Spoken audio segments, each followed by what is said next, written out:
Muito bem, vamos fazer aqui a aula 5 do curso. Vamos continuar com o capítulo 2. Hoje a gente vai fazer 3 coisas. Vamos provar o teorema da aula passada sobre divisão de polinômios em várias variáveis. Vamos fazer o lema de Dickson, que fala de ideais monomiais, fala que todos eles são finitamente gerados. E depois vamos fazer um pouco de contas lá no matemática, com polinômios em várias variáveis. Então, primeiro eu vou relembrar o enunciado do teorema da divisão de polinômios de várias variáveis. Aqui a gente começa com uma ordem monomial, com uma lista de polinômios e com um f. E o objetivo aqui é dividir o f pequeno pelos polinômios f1, f2, fs, de acordo com essa ordem monomial. O que isso significa? Significa que f pode ser escrito como Q1F1 mais QSFS, mais o resto R, onde os Qs e o R são polinômios, com as seguintes condições. O R ou é zero, né, ou deixa o resto zero, ou nenhum dos monômios de R é divisível por nenhum dos monômios que são os coeficientes líderes dos f's. Então, cada f tem aqui um coeficiente líder, e o r, se não for zero, nenhum dos monômios dele é divisível por nenhum dos monômios coeficientes líderes dos termos líderes dos f's. Isso é a condição sobre os r's. E sobre os q's, a condição é que se o q não for zero, então o multigrau do QIFI é menor ou igual que o multigrau do f. A gente já discutiu isso aqui da outra vez. A gente vai chamar R do resto da divisão de f por f grande, e o Q1 e QS são seus quocientes. Muito bem. O que a gente tem que provar aqui então? A gente tem que conseguir fazer essa escrita de algum jeito. A gente vai fazer de um jeito bem específico, bem concreto. A gente vai fazer por meio de um algoritmo. Aqui está o algoritmo. A entrada vai ser o f e os fj's. A gente define os quocientes começando com 0 e o resto também começando com 0. E uma variável auxiliar p, que ela começa sendo f. Essa variável auxiliar p vai fazer o papel do que falta dividir. Aqui no começo, os quocientes e o resto são todos 0. E falta dividir tudo, falta dividir o f inteiro.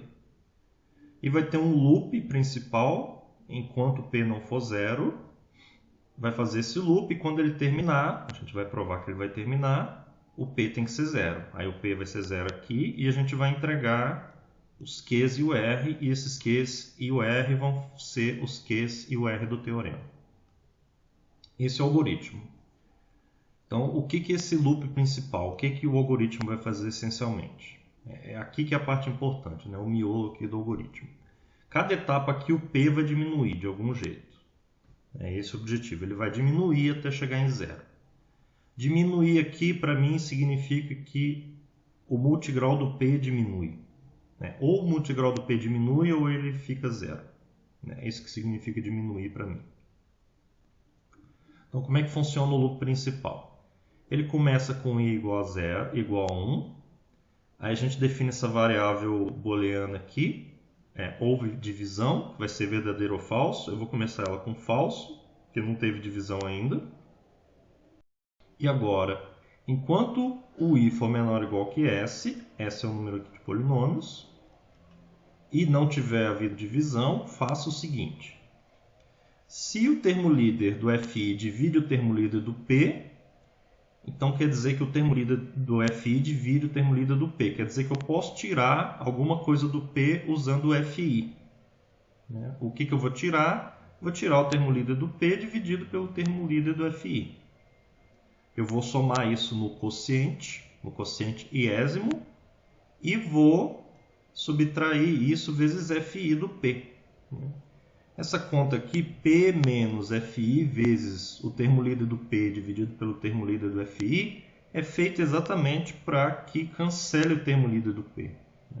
A gente vai fazer a conta com mais cuidado, mas essa conta é a mesma, é muito parecida com a conta do algoritmo da divisão euclidiana para uma variável. Essa conta é feita para matar o termo líder do P, usando o F. E isso aqui é uma condição diz que dá para fazer isso. Quando dá para fazer isso, eu vou fazer. E aí eu vou dizer que houve divisão. Muito bem. Então, se eu estou nesse caso, se aconteceu isso do FI dividir o P, ele vai rodar até aqui. Esse senão não vai acontecer, porque teve divisão. E se esse se aqui também não vai acontecer, porque teve divisão, aí vai voltar aqui para cima. Vai voltar com o mesmo I. Aí vai tentar dividir o P pelo FI novamente. Se conseguir, vai tirar mais um pedaço do P. Aí vai voltar de novo. Vai fazer isso enquanto for possível tirar um pedaço do P usando o FI. Aí, quando isso não for possível, isso aqui vai ser falso. Aí vai entrar no senão. O senão vai aumentar o I1. Vai aumentar o I de 1, mas o houve divisão ainda é verdadeiro, porque eu não mudo ele aqui. Vai ter o houve divisão e eu vou aumentar de 1. Aí vai entrar no loop aqui de novo. E eu vou tentar dividir o P pelo FI mais 1. Vou ver se tem divisão. Enquanto tiver divisão, vai dividindo. Aí quando não der mais, vai passar para o FI mais 2. Então vai começar no F1, depois vai para o F2, vai tirar o que der do P com F2, depois vai tirar o que der do P com F3, e vai até o FS. Até o FS. Aí quando chegar em S, ele vai rodar o ES, aí vai aumentar um a mais. Quando eu tirar tudo do FS que eu conseguir do P, vai rodar, não vai dar mais para tirar, e vai aumentar o I para S mais 1. Quando o I aumentar para S mais 1 e entrar aqui, essa coisa lógica aqui não vai ser verdadeira. Então vai passar direto e vai voltar lá para cima. Ele vai passar direto para cá, que é aqui, aí ele vai voltar no encontro principal, vai voltar aqui para cima, e vai voltar para o F1 de novo. Então o que vai acontecer é, eu vou tirar tudo que der do F1 usando o F1, depois vou tirar tudo que der usando o F2, depois vou tirar tudo que der usando o F3, até o FS, e aí, quando isso acontecer, eu vou voltar e vou começar a tirar do F1 de novo, usando o F1 novamente. Aí, o que acontece? Se não der para dividir por nenhum deles, isso eu estou falando se der sempre para tirar usando o FI. Mas suponha que você está em um certo P e não deu para tirar nem F1, não deu para tirar F2, não deu para tirar nenhum. Ou seja, o termo líder do FI não divide o termo líder do P para nenhum FI. Digamos que seja para o primeiro. Ele foi para o primeiro, foi para o 2 e vai até o último e não conseguiu nenhum. Aí ele vai voltar aqui para cima, vai botar houve divisão falso, vai passar aqui direto e vai entrar nesse trecho aqui. Nesse trecho, esse termo líder do P, que não é divisível por nenhum termo líder dos FIs, vai entrar para o resto e eu vou tirar também do P. Então, eu vou passar esse termo líder para o resto intermediário, que vai ser esse resto no final. Nota que quando eu somei aqui no resto, eu somei um termo líder que não é divisível por nenhum FI, que é justamente o que eu vou querer lá no final. Aí quando eu fizer isso, vai voltar para o loop principal, mas agora com um termo líder de P diferente. Aí vai testar se dá para tirar algum FI dele. Se der, eu vou tirando. Se não der, vai tirar o termo líder do P. E no final, uma hora o P vai dar 0 e vai sair daqui e vai dar os Qs e o E.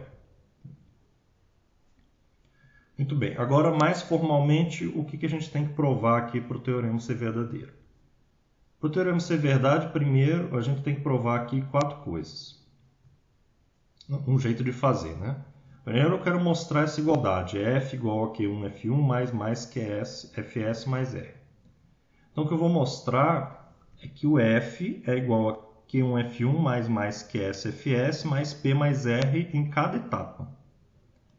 Se eu mostrar que isso é verdade, quando o algoritmo terminar e o P for 0, o F vai ser a soma dos QIs FIs mais R. Eu vou ter essa igualdade aqui. Então, essa primeira coisa que eu tenho que provar vai mostrar a igualdade. A segunda coisa é mostrar que o algoritmo termina. Eu tenho que mostrar isso também, no número finito de passos. A terceira coisa é a condição sobre o resto, que ou ele é zero ou todos os monômios dele não são divisíveis por nenhum dos termos líderes dos f's. E a quarta coisa é a condição sobre os QIs, que para cada i, o multigrau de QI vezes FI é menor ou igual que o multigrau do F. Muito bem, a gente vai provar essas quatro coisas. Primeiro, aqui fica claro que o algoritmo termina quando o P é zero. Né? Quando o P é zero, acaba esse loop principal e acabou. Se isso acontecer, né? A gente vai provar que acontece. Então, quando termina, o P é zero. E outra coisa é que, como eu observei aqui, nesse loop principal vai acontecer duas coisas. Ou o P é divisível por algum FI, o termo líder do P é divisível por algum termo líder de um FI, aí vai ter essa etapa da divisão, ou não. Eu vou tirar esse termo líder do P e vou somar no resto e tirar do P. Então, eu vou chamar esse pedaço de dizer que isso aqui houve divisão e aqui é quando não houve divisão. Aqui houve divisão para algum I, né? Houve divisão para algum I. Muito bem. Então, se algum FI, o termo líder, divide o termo líder do P, tem divisão por um FI. E a gente vai trocar o QI e o P. E se não teve, a gente vai trocar o R e o P. Muito bem. Então, aqui é a primeira etapa da prova. Eu quero mostrar que essa soma se mantém. E no caso de ter divisão, as únicas coisas que vão mudar vão ser o QI e o P. Porque o resto não vai mudar, o resto intermediário, os F's nunca mudam e os Q's também não vão mudar, só um deles. Então essa conta toda, a única parte dela que muda é o FI, QI mais P. Né? É uma das parcelas mais o P. É essa parcela que eu tenho que verificar que é igual à antiga. Como é que eu verifico? Eu ponho o valor do QI novo aqui, né? O QI do algoritmo aqui. Então, QI mais o termo líder do P dividido pelo termo líder do FI. Aqui, mais o P novo, né, que é o P velho menos FI vezes essa divisão. E essa conta aqui, claramente vai cortar, né, esse cara com esse cara, né, porque vai dar FI vezes isso e aqui também. Vai ficar FI, QI mais P, pronto. O FI, QI mais P novo é igual ao velho. Então, está provado nesse caso.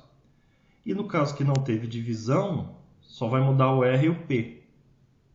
E o aqui dessa conta, né? É isso que eu estou verificando que se mantém. Esse pedaço fica igual e esse pedaço P mais R muda. O P muda e o R muda, mas o que eu subtraí no P eu somei no R. Então, o P mais R novo é igual ao velho. Então, essa conta se mantém. Essa primeira parte a gente provou. Para a segunda parte, a gente tem que mostrar que o algoritmo termina. Então, o que eu vou mostrar é que esse multigrau do P diminui. Mais precisamente, em cada etapa, ou o P se torna zero, ou o multigrau dele diminui estritamente. Né? Ou o P vira zero, ou o multigrau dele diminui. É isso que eu vou provar. E isso vai acabar. Isso vai bastar, por quê? O multigrau do P é um elemento do Zn maior ou igual a zero, e essa ordem maior, nossa, essa ordem monomial, é uma boa ordem. A gente viu da outra vez que numa ordem monomial, qualquer sequência decrescente termina. Isso é equivalente a dizer que todo subconjunto tem um elemento minimal nessas condições aqui.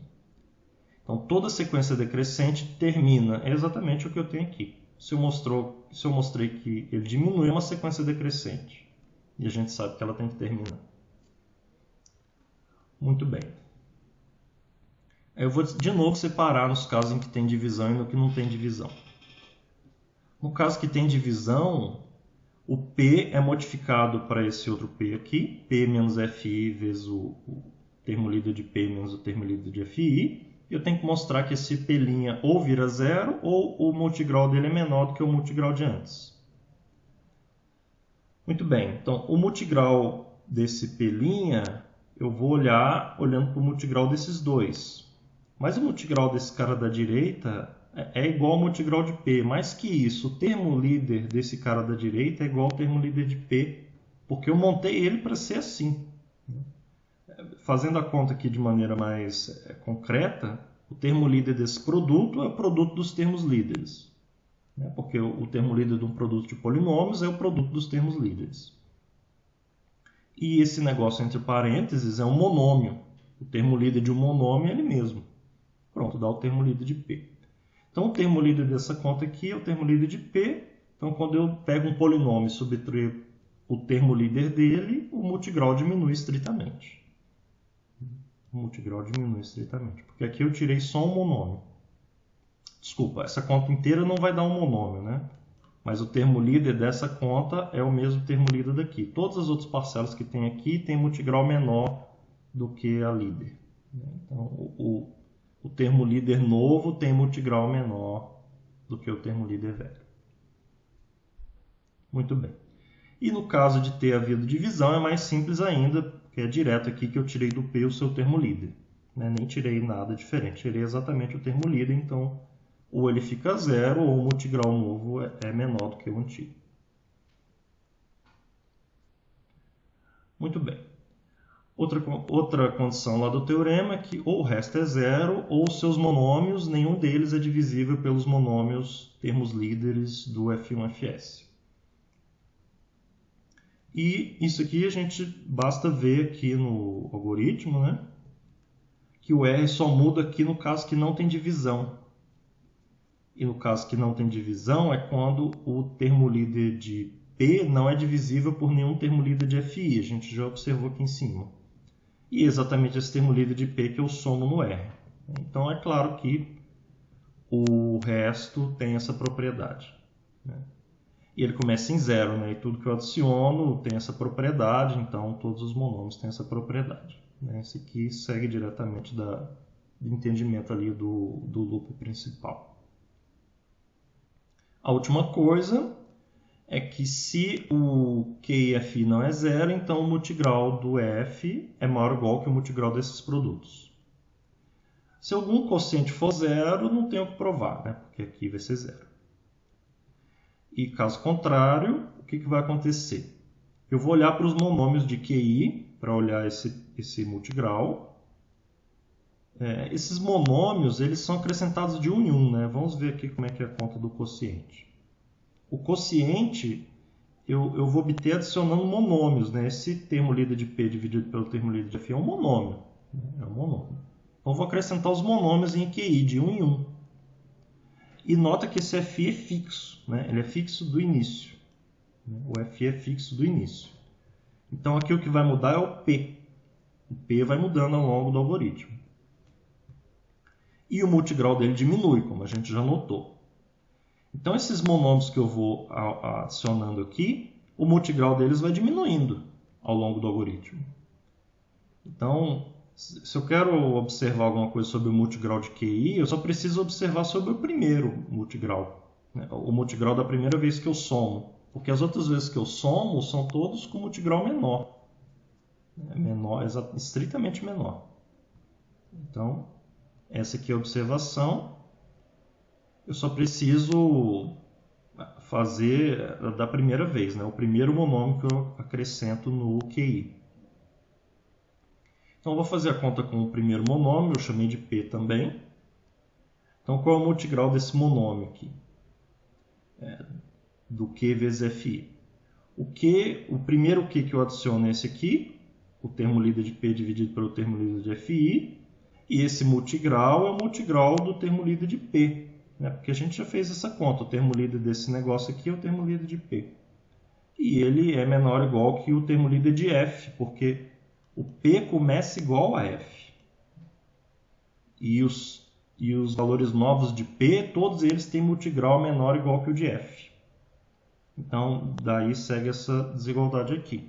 E daqui para lá, para o final, é exatamente o que eu queria provar. Que o multigrau de QFI ou de QIFI é menor ou igual que o multigrau de F. No primeiro vez que você soma já é menor ou igual, e todas as outras vão ser menores ainda do que essas. Então essa igualdade também vale. Muito bem, com isso aqui a gente termina a prova desse teorema. Agora vamos para outra parte, que é do lema de Dickson. Vamos falar de ideais monomiais, que é um caso particular de ideais que é bem mais simples.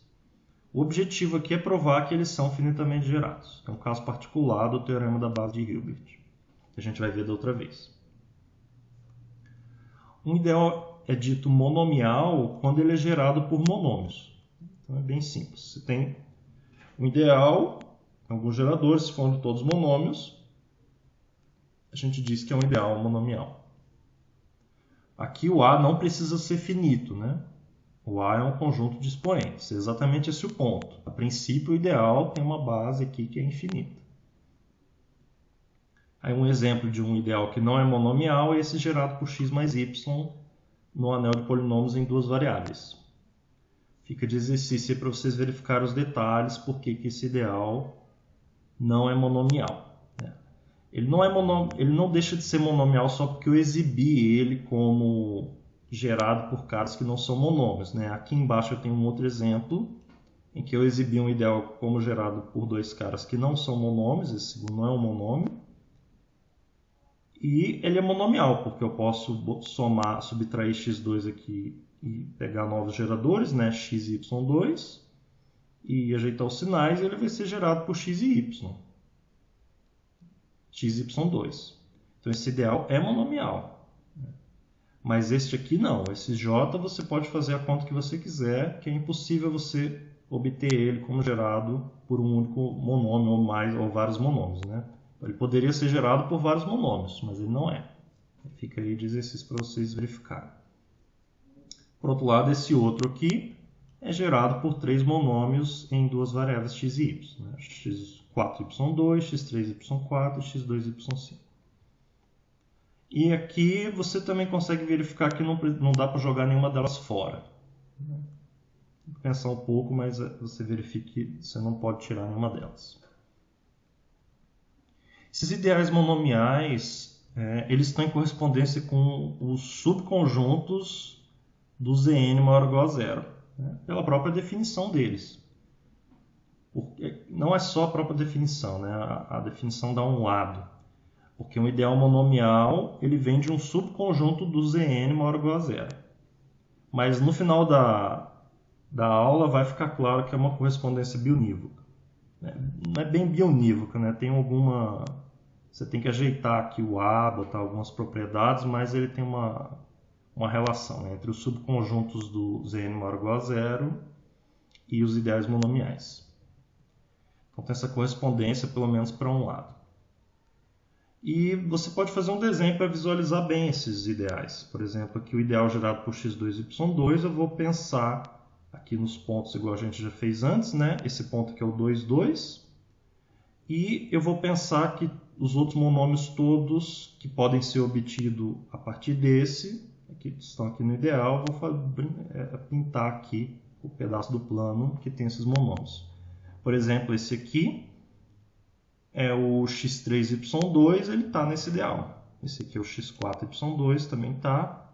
Esse aqui é o x3, y3, esse também está. Todos esses daqui para lá estão. Fica claro que os para a direita e para cima estão, porque você pode multiplicar por uma potência de x e uma potência de y. E os para cá não estão, porque não tem como você obter, por exemplo, x e y fazendo x2, y2 vezes um polinômio. É só olhar para os termos líderes. Você pode pensar nisso também para ideais gerados por mais do que um monômio. Aqui eu fiz para gerado por 2, tem o xy3, que é esse primeiro, e tem o x2y, que é esse outro. Se você pensa um pouco, você vê que os monômios gerados por esses dois vão cobrir esse desenho aqui, e nada mais, nada menos. E tem, finalmente, esse gerado por x2, y2, xy, estão aqui, Esse aqui é o y2, xy e o x2. Eles vão gerar quase todos os monômios do plano. Só vai faltar o x, o y e o 1. Então aqui também fica claro o tamanho do problema que a gente tem, né? Porque a quantidade de subconjuntos do Zn maior ou igual a zero é um absurdo, é uma enormidade, é muito grande a cardinalidade disso. E para cada um desses, a gente tem um ideal. Não é correspondência 1 a 1, mas a gente tem muitos ideais, monomiais. Isso são só os monomiais. E se você considerar todos os ideais, então é uma estrutura muito grande, tem muitas possibilidades. Muito bem. Para provar o lema de Dickson, a gente vai precisar de um lema que alguns pedaços aqui dele são meio óbvios. Ele diz o seguinte: você tem um ideal monomial, gerado aí pelo x elevado a alfa com alfa em A é um subconjunto do Zn maior ou igual a zero. Então, um x elevado a beta está em I, se somente se o x elevado a beta é múltiplo de um desses x elevado a alfa com alfa em A.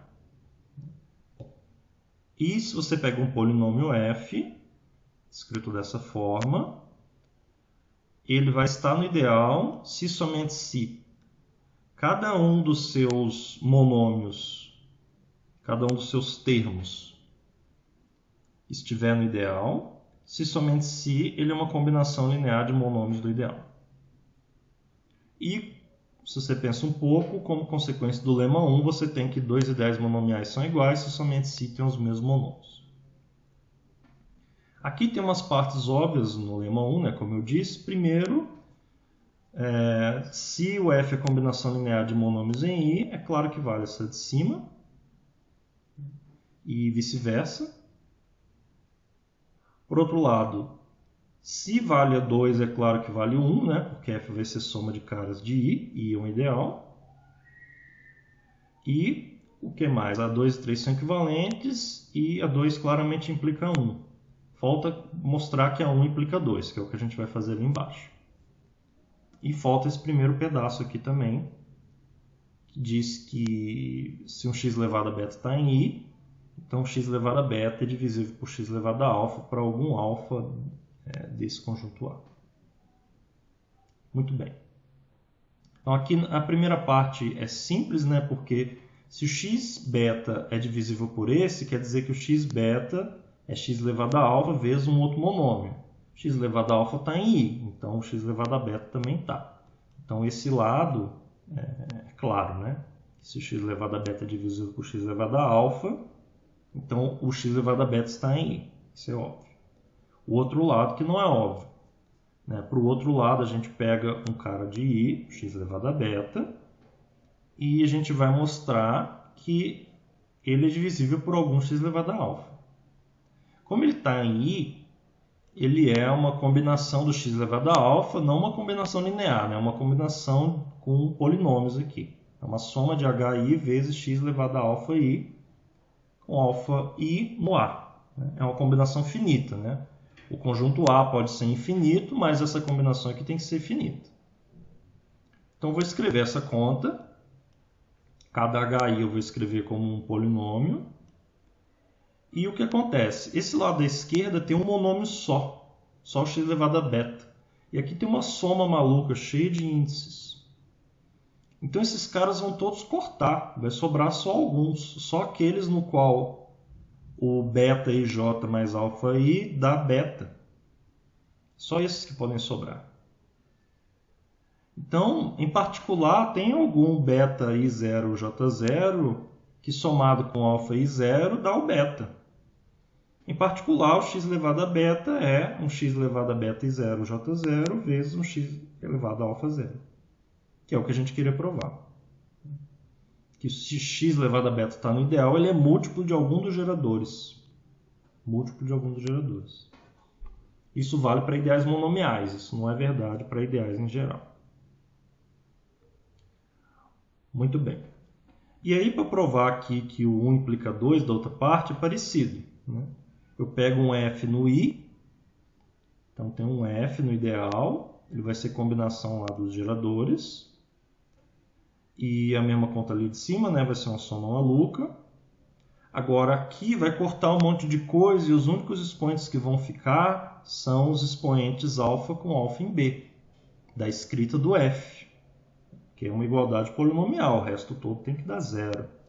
Então, esses alfa em B, cada um deles é da forma beta I0J0 mais alfa I0, para algum I e J, possivelmente para mais.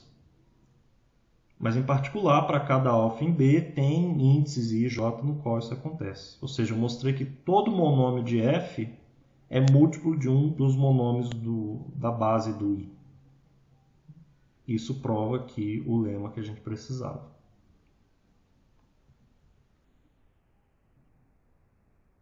Muito bem.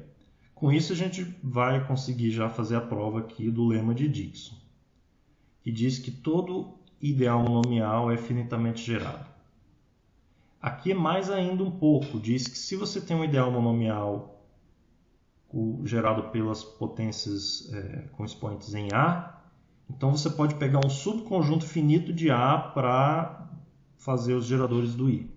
Isso aqui é um pouco mais do que dizer que ele é finitamente gerado, porque esse beta não precisava ser necessariamente um subconjunto de A. Mas a gente vai provar que você pode provar que você pode pegar um beta em A.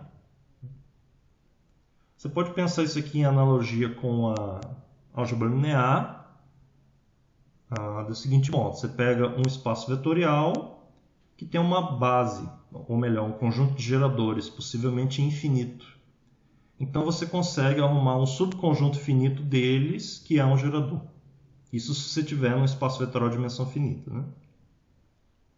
Então todo subespaço vetorial de um espaço vetorial de dimensão finita, com um conjunto de geradores A, admite um subconjunto finito de geradores B, de modo que esse CB é subconjunto do A.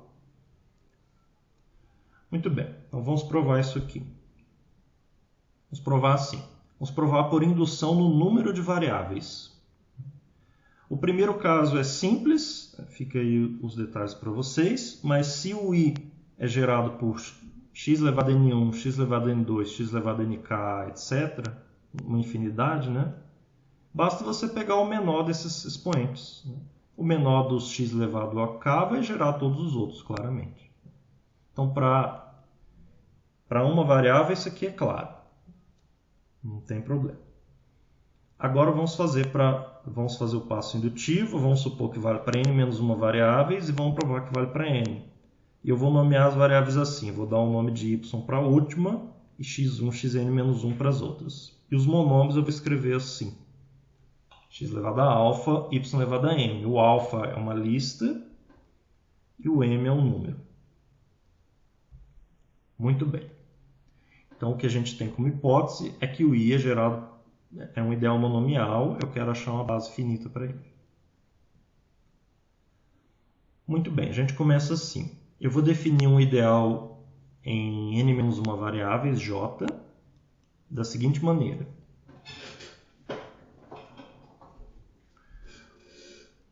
Um x elevado a alfa vai ser um gerador do j, se o x elevado a alfa, y elevado a m está em I. Aqui eu não estou falando da base, né? Não estou falando da base finita do I nem nada. Só tenho como hipótese que ele é monomial.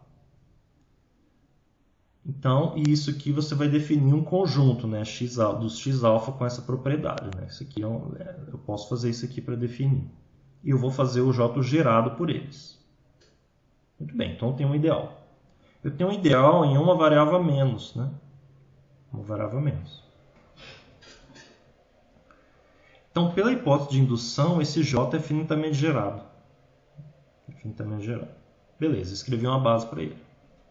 Ok. Agora, esses caras que estão aqui, né, x elevado a alfa 1, x elevado a alfa s, todos eles são dos geradores do j. Mas eu já usei o teorema na generalidade completa dele, né? Eu usei não só que tem uma base finita, como que essa base é um subconjunto da base que eu tenho original. Então tem o j aqui, um ideal monomial, eu consigo uma base do J, na qual cada x'alpha-i desses é um desses de antes. Essa base é uma subbase finita dessa de antes. E o que acontece? Cada alfa-i desses, para cada um deles existe um mi, tal que x'alpha-i, ymi está em i. Porque eles são caras do J, da base do J. Aí vou chamar de m o maior desses mi's.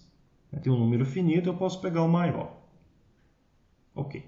Então eu tenho o ideal J, tenho esse m. E eu vou definir agora outros m ideais. Vou definir mais m ideais em uma variável menos do mesmo jeito, de x1 até xn menos 1. Eles vão ser uma definição parecida com a do J. Aqui faltou, né? Aqui não é para qualquer k, né? Porque o para cada k vem aqui antes. Para cada k entre 0 e m menos 1, eu vou definir o jk como sendo tipo uma fatia do j. Nesse j, esse m aqui é qualquer. Ele é qualquer, mas vai só até um m fixado que eu já calculei aqui. Então, o J0 vão ser os xα que estão em I. O J1 vai ser gerado pelo xα tal que xα-y estão em I. O J2 vão ser os xα tal que xα-y² estão em I. E por aí vai. Até o m-1. Muito bem, então eu tenho agora vários outros ideais em n-1 variáveis monomiais. Eu posso usar a hipótese de indução para cada um deles de novo. Todos eles são finitamente gerados. Cada xα-k destes tem a mesma propriedade do JK, dos geradores do JK. Aqui, vezes um y elevado a k está em I. Ok. Então eu tenho o J e tenho esses JK aqui. A minha afirmação é que esses geradores do J e dos JK são suficientes para ser um conjunto de geradores do I se eu multiplicar pela potência do Y correspondente. Então pega cada gerador do J, multiplica por Y elevado a M, depois pega cada gerador do JK, multiplica pelo Y elevado a K. Você vai ter um monte de caras, um monte de geradores, agora em N variáveis. Eles todos juntos eu afirmo que são uma base para o I, para o ideal com o qual a gente começou. E eu vou usar o corolário lá de antes, né, que eu não expliquei, mas a gente viu que nesse corolário 2 ideias monomiais são iguais se tem os mesmos monômios. Então, para checar essa igualdade aqui, eu só preciso checar os monômios, né? Checar os monômios. É claro que os monômios aqui da direita, os geradores, todos estão em I. Porque eu defini o J e os JK justamente para isso acontecer. X elevado a J, x elevado a J, ym está em I. X elevado a alfa K, J, aqui o J deveria estar em cima, né? X elevado a alfa K, J, y elevado a K, está em I, justamente pela definição do JK.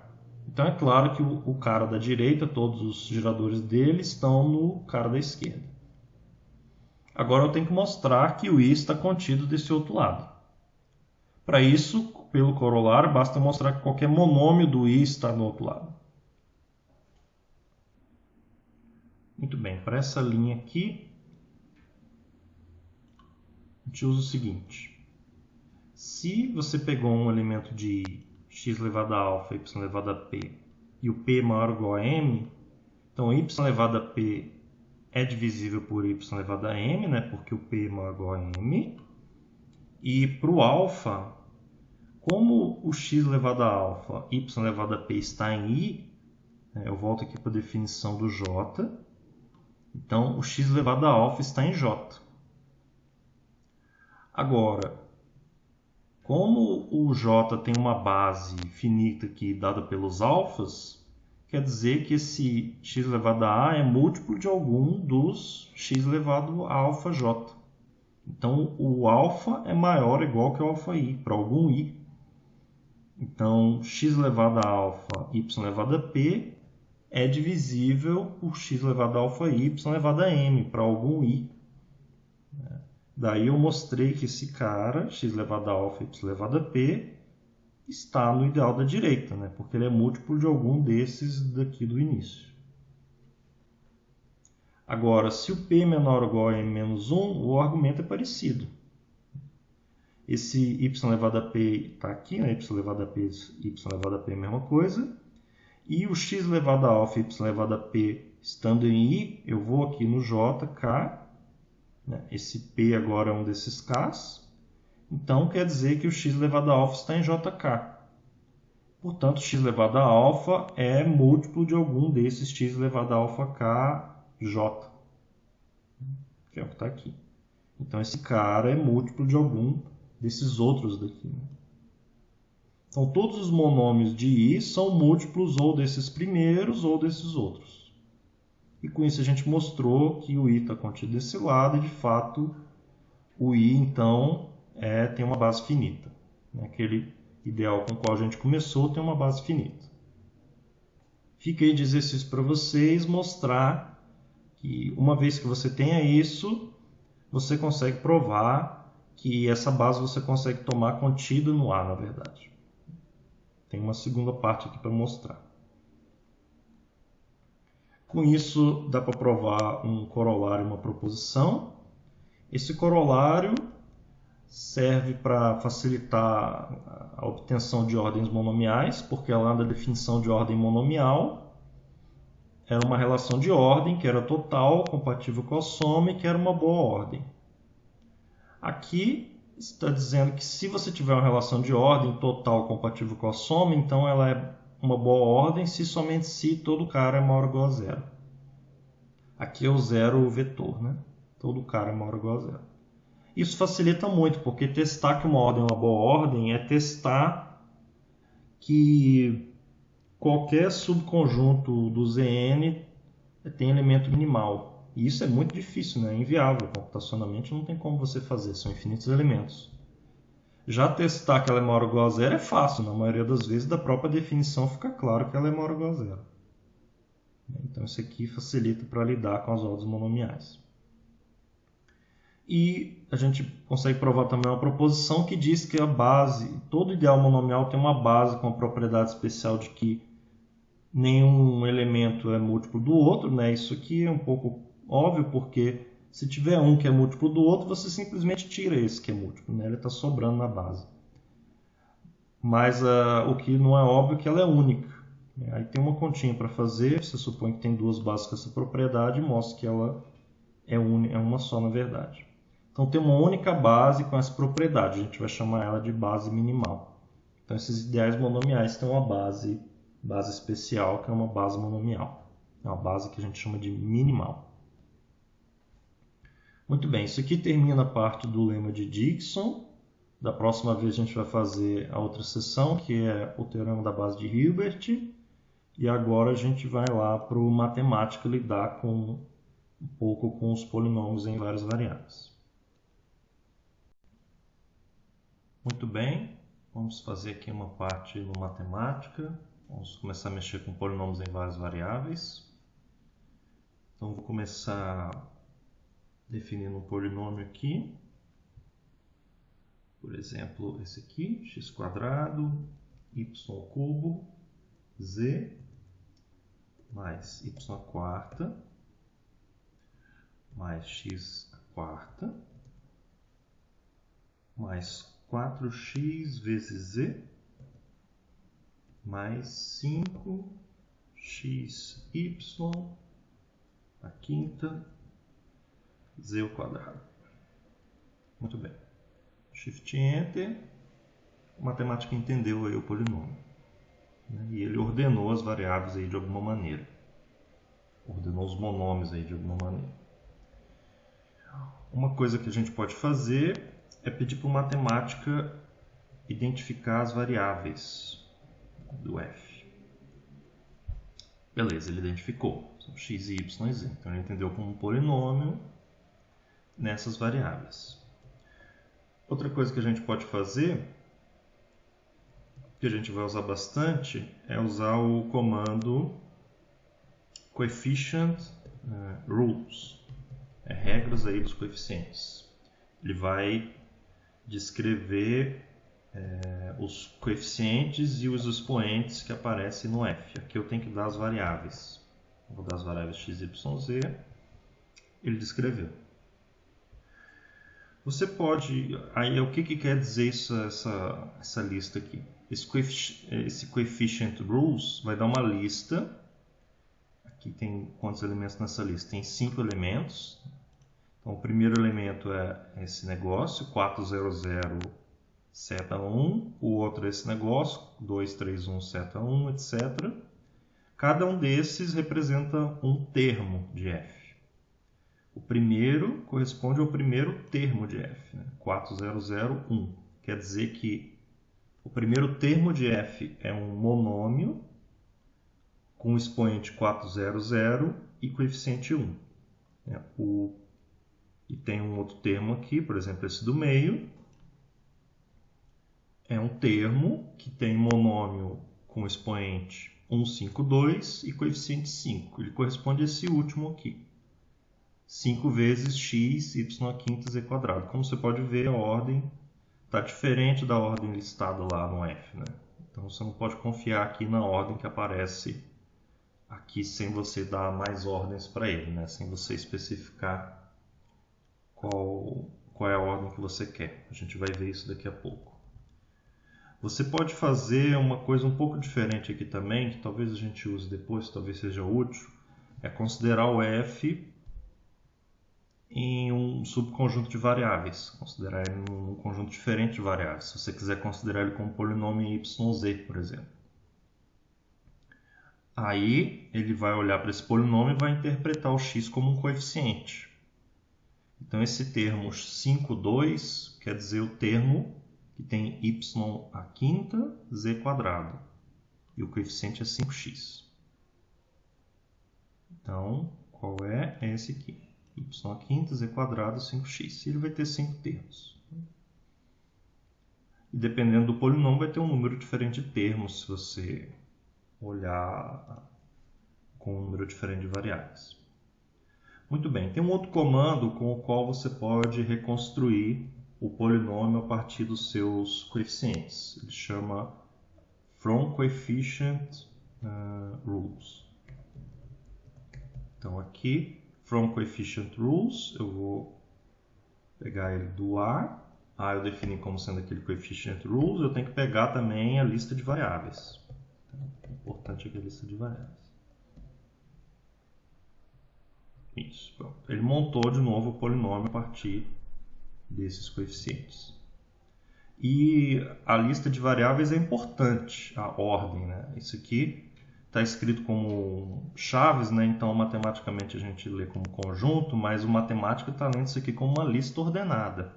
Se eu mudar a ordem, botar yx, vai dar um troço diferente. Nota que esse aqui não é o meu f original. O x e o y foram trocados de lugar. Tá vendo? Tem o x à quarta e y à quarta, mas em vez de 2xz tem 2yz. Você pode usar isso também se você quiser, mas você tem que ter isso em mente que isso aqui é uma lista ordenada. Sempre que a gente der essa lista de variável, nesses dois comandos ou em vários outros que a gente vai usar, a lista é ordenada, embora esteja com a chave. Não é um conjunto. Muito bem, então temos esses dois comandos aqui que a gente pode usar. Aí a gente tem que tomar cuidado na hora de escrever o polinômio. Note que aqui eu não botei o asterisco na maioria dos lugares, eu fui escrevendo porque ele vai, sempre que tiver junto aqui ele vai interpretar como produto. Mas se eu não botar esse asterisco aqui, ele vai interpretar o xz como uma variável só, não como x vezes z. Aqui também. Aqui eu não sei se ele vai interpretar x, y à quinta ou x, y junto à quinta. Então, você tem que ter cuidado na hora de escrever. Aqui eu nem tive tanto cuidado quanto deveria. Talvez fosse melhor até botar mais asteriscos aqui, para ter certeza de que ele vai interpretar do jeito que a gente quer. Um exemplo que deixa isso claro, eu vou fazer aqui. Vamos fazer um outro polinômio mais simples, no qual vai ficar claro isso que eu estou querendo explicar. Vou fazer Coefficient Rules. Nota que eu dei aqui as variáveis, né, mas eu não precisava. Ele interpreta as variáveis, ele lê de alguma maneira as variáveis. Mas se você der para ele, vai ficar mais claro, que é o que a gente vai fazer. Então, aqui eu vou pegar, por exemplo, esse polinômio xy mais 2xz mais 3xyz. Beleza, ele leu como sendo um polinômio em 3 variáveis. A primeira variável para ele é essa aqui, xy, a segunda é a xz e a terceira é a yz. E os coeficientes são esses aqui. Agora, para ficar claro que é isso que ele vê, vamos testar com o comando variables. Xy mais 2xz mais 3yz. Ele leu como sendo essas variáveis. Eu posso e a gente deve, né, especificar quais são as variáveis. Aqui eu posso especificar que as variáveis são, na verdade, x, y, z. E não vai funcionar, porque ele não está vendo x, y, z individualmente aqui em lugar nenhum. O que você tem que fazer é escrever certo o polinômio. O polinômio não pode ter esse x, y seguido, porque ele vai ler como sendo uma coisa só. Você tem que botar aqui o sinal de multiplicação. Agora sim. Agora ele leu como sendo x vezes y ali, não sendo xy uma coisa só. Então aqui eu vou botar também, para a gente testar mais uma vez. E agora as variáveis aqui são x, y e z. Então tem que ter esse cuidado quando você for escrever um polinômio, que você não pode botar as variáveis seguidas assim. Vamos ver o que ele faz se eu botar aqui a quarta. Aqui ele interpretou como sendo yz a quarta. E se eu botar provavelmente o z a quarta vezes y seguido, ele vai interpretar como sendo uma coisa diferente. Esses dois monômios ele interpretou diferente. Aqui x, y, z para ele é uma coisa só. Aqui não, aqui ele viu que é z a quarta vezes y. E aí por que tem esse monte de variáveis aqui agora? O que são essas variáveis? A primeira é a x, y. A segunda é a xz, a terceira é a yz e a quarta, aí, como é que ele fez? Eu nem sei como é que ele fez aqui. 4 da última. Aqui tem mais duas variáveis, na verdade são 5, né? Essas 3 primeiras que eu dei e tem outras duas que são o y e o z. Tem 4 monômios com 5 variáveis. E aqui o grau do y é 1 e o grau do z é 4. Então tem que ter cuidado aí na hora de escrever os polinômios. Muito bem. Agora eu vou fazer um exemplo aqui que a gente fez na aula, muito parecido com o que a gente fez na aula. Vou tentar colocar uns comentários dessa vez. Para colocar comentário a gente faz parênteses, asterisco e asterisco parênteses. Então esse aqui vai ser um exemplo da aula 3, que é a mesma coisa que um exemplo da seção 2.2 do livro. Acho que eu vou modificar um coeficiente aqui só para ficar as coisas mais claras, mas é essencialmente o exemplo que a gente fez na sala. Eu vou definir um polinômio, que vai ser 3x vezes y² vezes z. Tá vendo aqui? Eu não precisava dessa estrela, mas eu vou botar para garantir. Mais 4 vezes z² menos 5 x² mais 7 x² z². Eu poderia ter colocado aqui também 4 vezes, né, estrela aqui no 5, para ter certeza que ele vai ler adequadamente. Mas o número ele interpreta bem, ele sabe aqui que vezes esse 4 é um número que está multiplicando. Acho que não vai precisar disso. Muito bem, o que é esse f? Esse f é um polinômio em 3 variáveis, tem 4 monômios, e o que eu quero saber é como é que eu ordeno os termos de f com as diversas ordens monomiais. O Matemática tem comandos aqui que vai ajudar a gente a fazer isso. Eu não encontrei um jeito dele escrever o f exatamente usando a ordem monomial que a gente quer. Eu encontrei um jeito aqui dele listar os monômios de f na ordem que a gente quer. E é o que eu vou fazer. Então, o comando para fazer isso é esse monômio list. Ele tem 3 entradas. A primeira é o polinômio. A segunda é o conjunto de variáveis. Eu vou colocar aqui x, y, z. E a terceira é a ordem. Aí tem alguns conjuntos pré-definidos, algumas ordens pré-definidas, que são as que a gente usa mais. Tem a lexicográfica, é tudo em inglês, né? Claro. Então, eu vou colocar... A sintaxe é assim, não me pergunte por que é assim, mas é assim.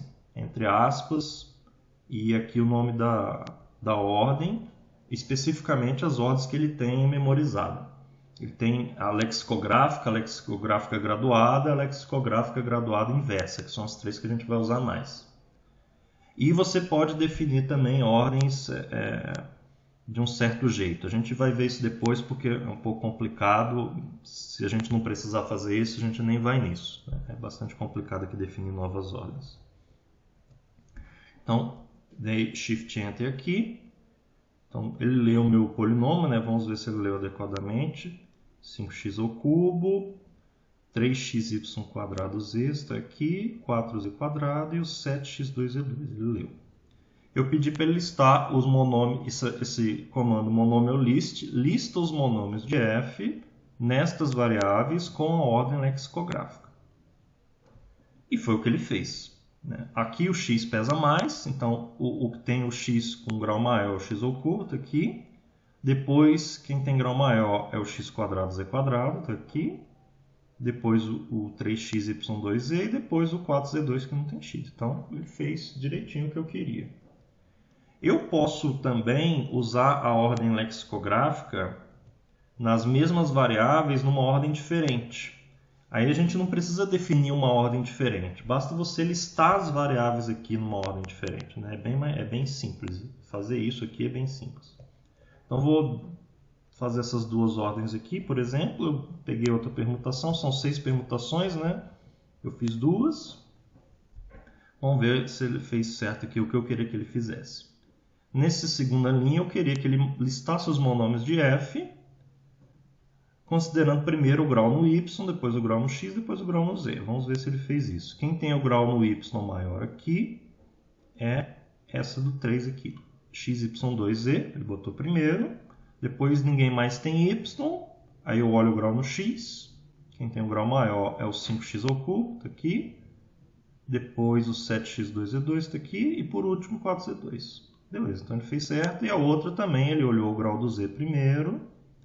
E depois o do y, depois do x. Né? Esses dois aqui estão empatados no z, mas o x desse é maior, então ganha aqui. Depois esse aqui tem o z e o outro não tem, então a ordem é essa.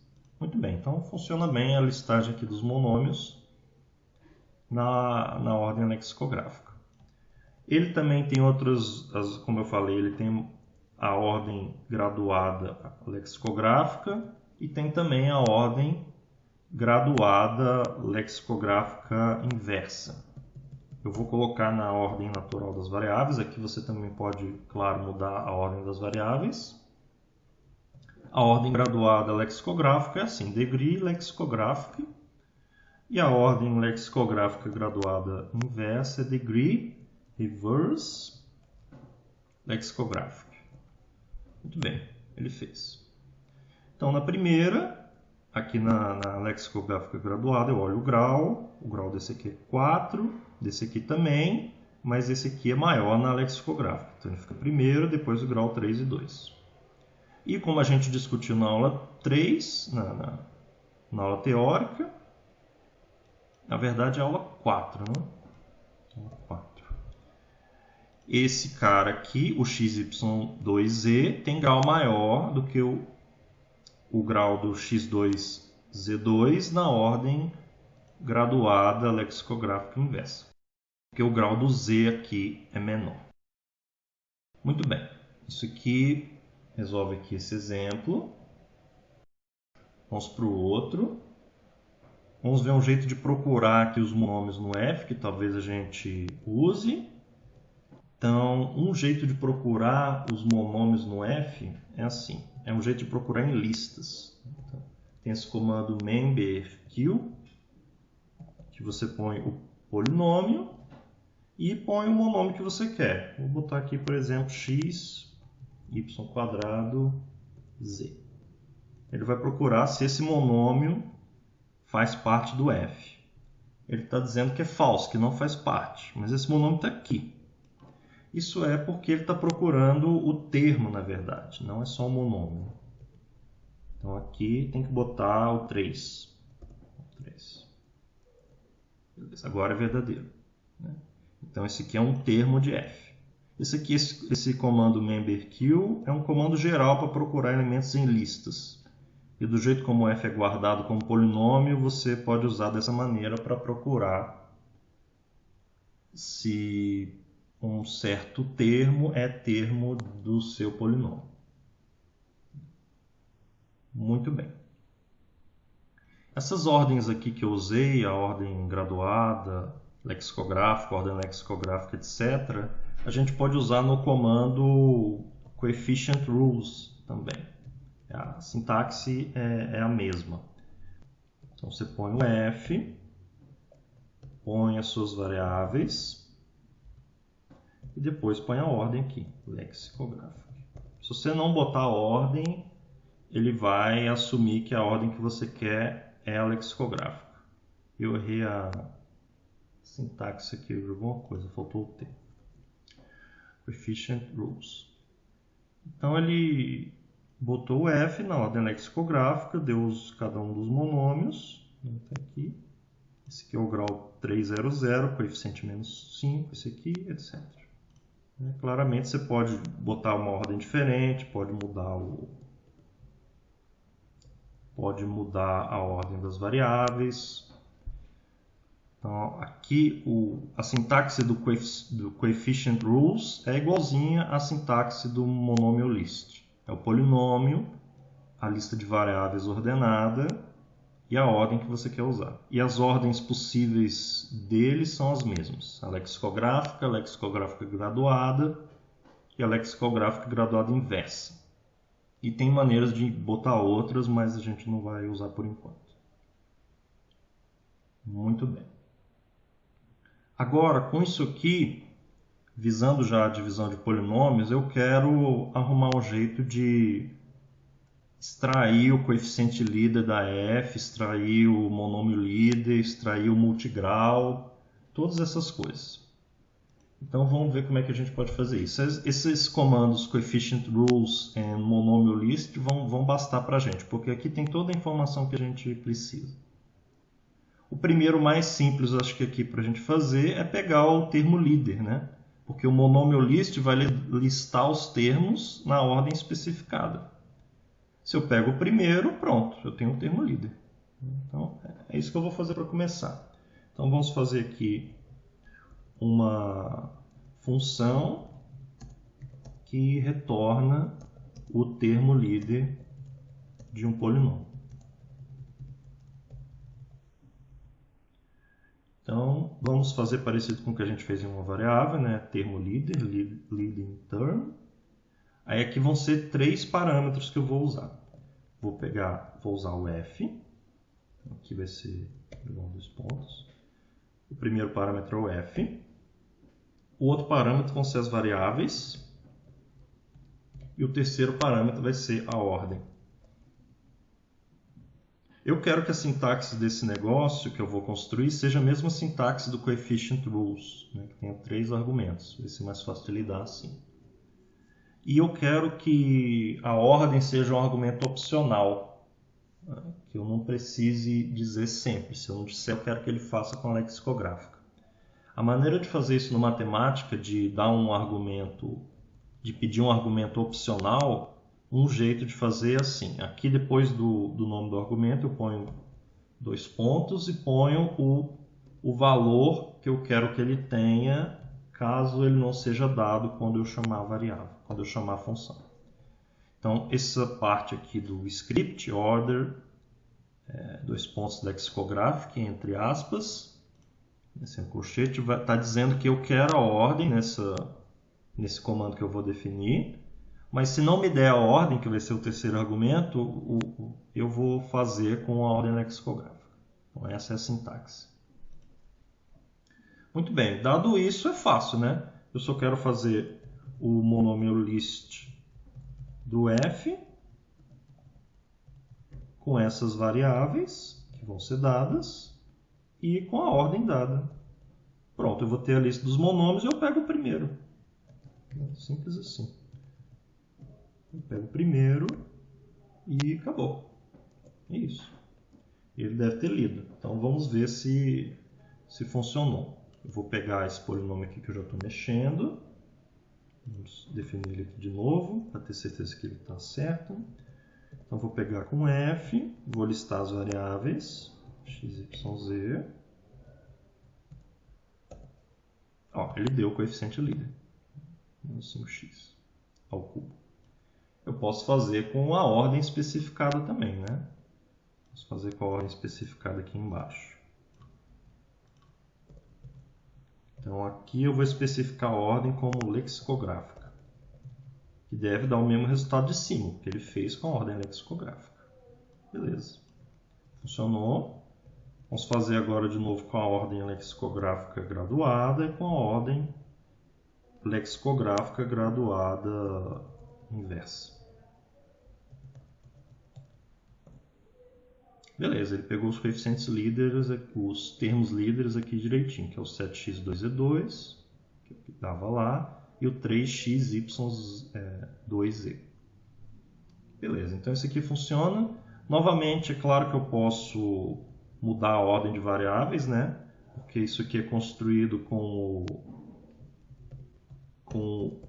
a função monomial list, que leva em conta a ordem de variáveis, e é simplesmente uma questão de trocar aqui a ordem das variáveis, né? Ele deu aqui o 3xy2z, que é o termo líder nessa ordem lexicográfica com essa ordem de variáveis.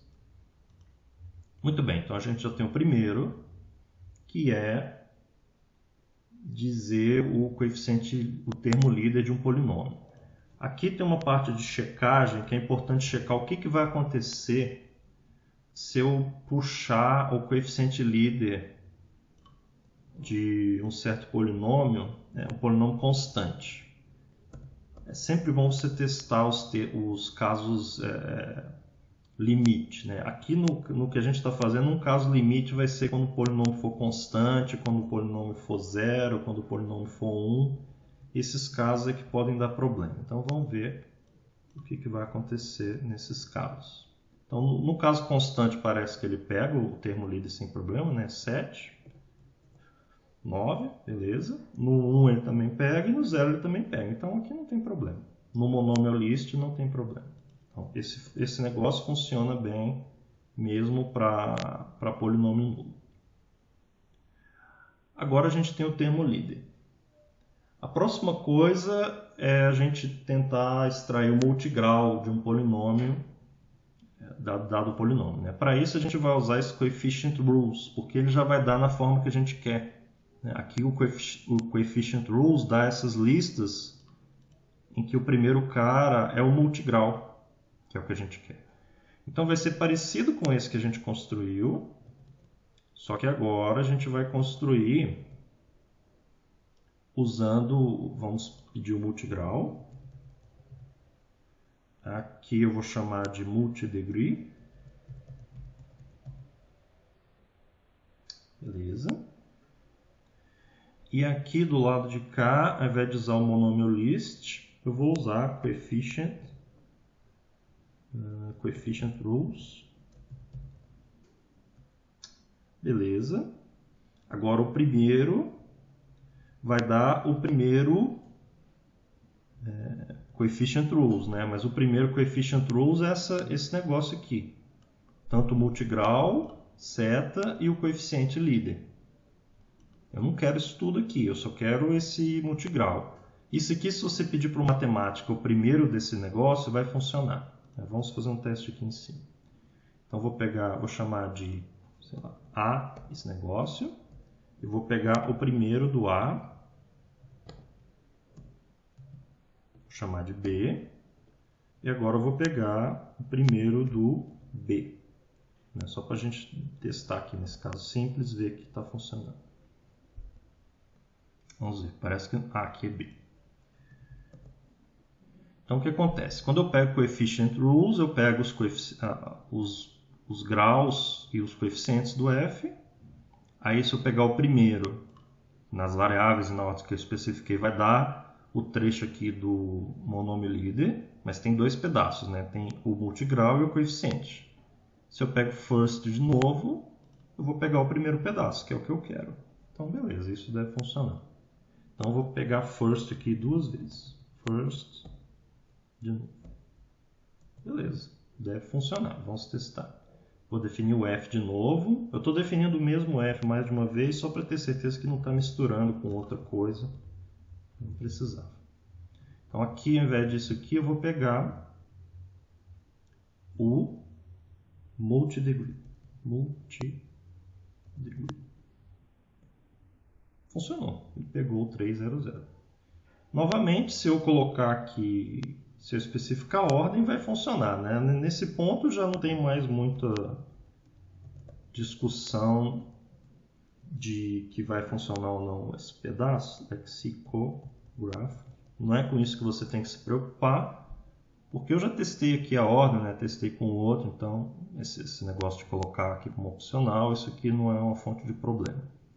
Então aqui na ordem graduada lexicográfica, quem tem o grau maior, aqui o grau total é 4, aqui é 4, e você desempata com o x, esse aqui é maior. Então é o x2 e 2, que é esse multigrau, 202. Então está correto. Aqui não é a ordem que preocupa a gente. O que preocupa a gente aqui, o que tem que preocupar, é o que vai acontecer quando eu ponho um polinômio constante, né, que é o caso limite. Que vamos ver o que vai acontecer. Antes disso, vamos ver o que vai acontecer se eu colocar um polinômio que tem menos variáveis, né? Se eu colocar um polinômio que tem mais variáveis, é claro que não vai funcionar, né? Isso aí não está em discussão. Mas se eu colocar um polinômio com menos variáveis, vamos ver o que vai acontecer. Ele considerou o coeficiente líder 200. O 200 para ele é esse aqui. Ele não colocou 20, porque eu disse que tem 3 variáveis, né? Não 2. Então, tem que ter cuidado aí. E ele fez a resposta certa, né? Porque se você considera esse polinômio com 3 variáveis, o multigrau realmente é 200. E aqui tem um ponto. Se você tem que ter cuidado com o que você vai escrever. Por exemplo, se eu chamar esse cara de G, eu disser pedir pelo multigrau, vai dar esse 200. Mas se eu quiser ser esperto e tentar otimizar isso aqui, ao invés de botar isso aqui, botar as variáveis de G, vai ter 20. Então aqui é diferente, né? Se você chamar as variáveis de G, em geral quando a gente for fazer mais na frente, né? Aqui por isso que eu não fiz isso, né?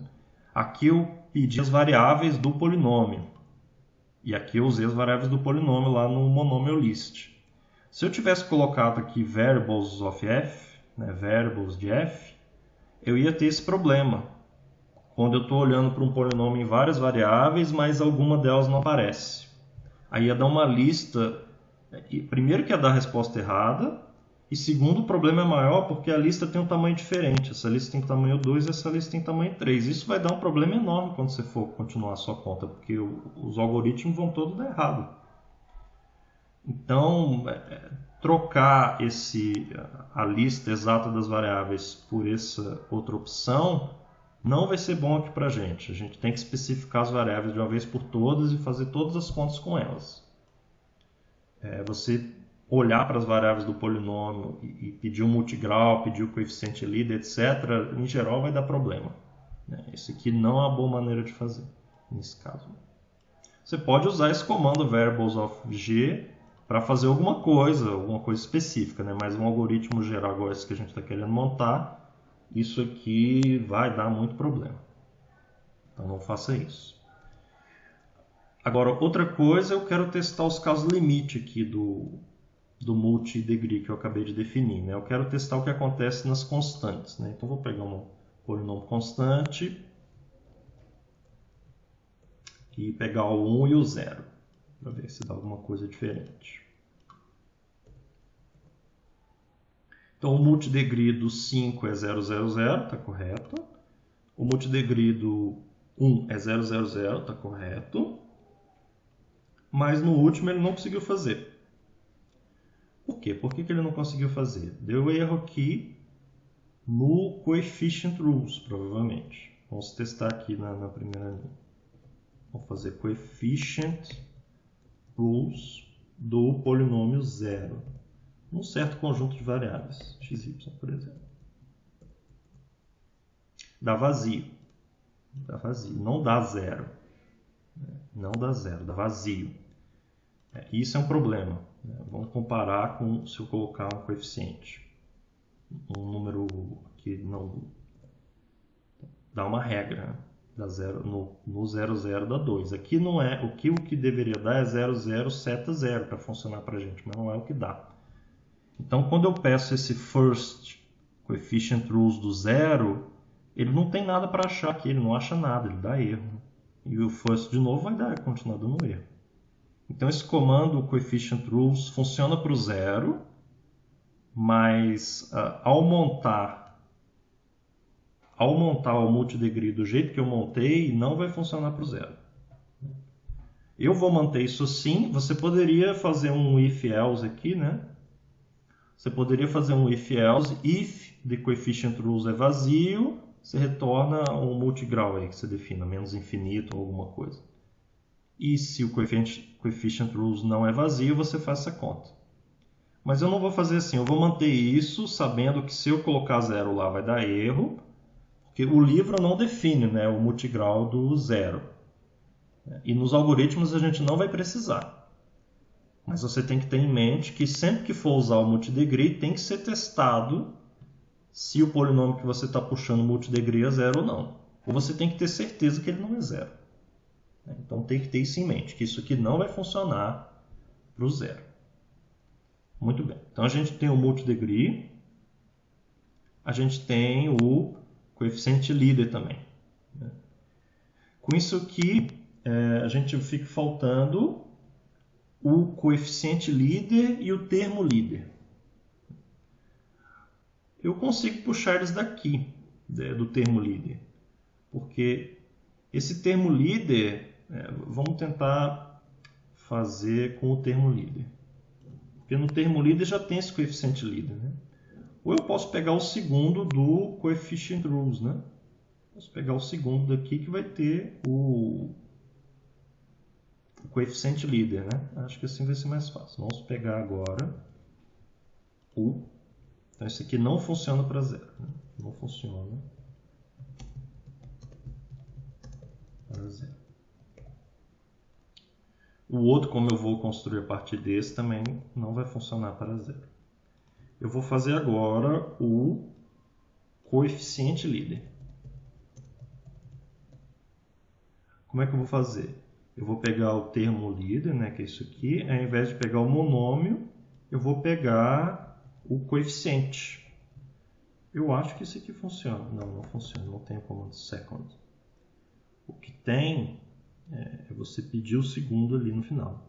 Para pedir o segundo elemento de uma lista, vamos fazer aqui embaixo. Vamos supor que você tem uma lista U igual a 2, 3, 5, 7.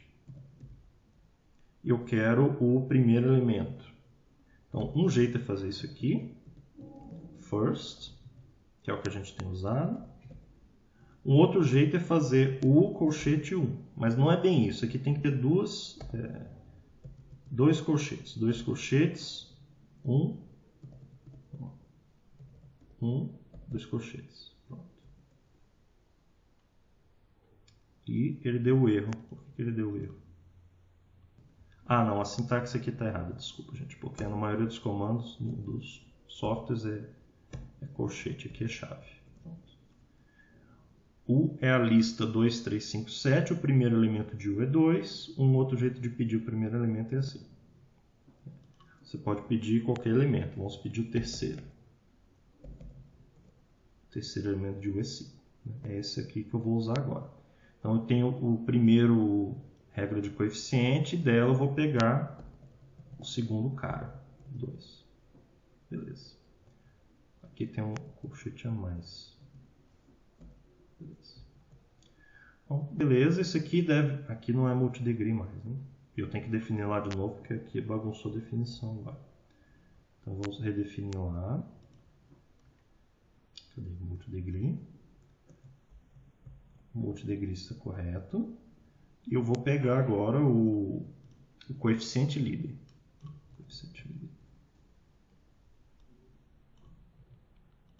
Aqui onde está multidegree eu vou trocar para coeficiente líder.